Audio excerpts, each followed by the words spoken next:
Dobrilo je na polju književnog rada, to jest književnog stvaralaštva, ostavio za života 18, 19. roman je postkumno objavljen, dok je na polju malinarstva na području Ariljskog kraja dao dragocen i neprocenljiv doprinos.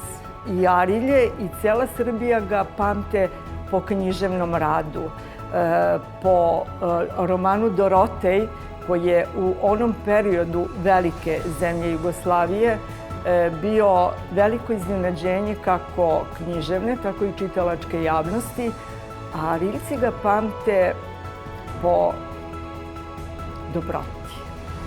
Pre svega po dobroti i pamte ga po jednom velikom doprinosu razvoju Ariljskog kraja kao malinarskog kraja, pa se za Arilje po tome čulo ne samo u zemlji, već i u svetu.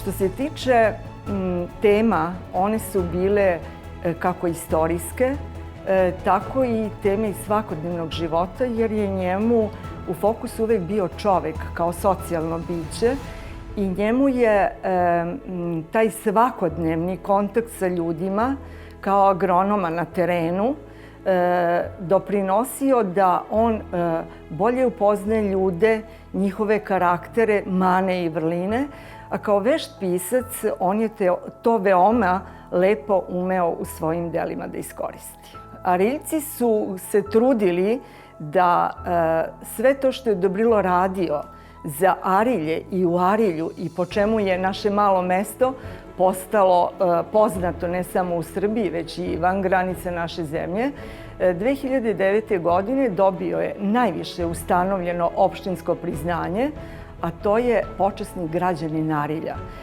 To se desilo 28. maja za dan opštine i niko pre njega i posle nije dobio takvo priznanje.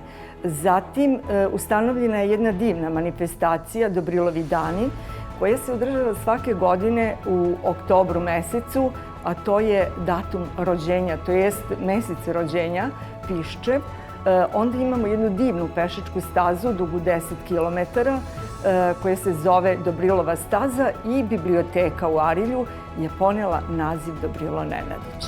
Sve je autentično, preuzeto je iz Piščeve kuće u rodnom Vigoštu i ovde se nalazi veliki broj ličnih predmeta pisca, otprilike čitav ambijent kakav je i bio u rodnoj kući i ovde se nalazi sva zaostavština Piščeva, kako iz oblasti književnosti, tako i iz oblasti malinarstva i sve je prošlo stručnu obradu u Adligatu u Beogradu, jer legat u Arilju je u stvari izdvojeno odeljenje Adligata u Beogradu.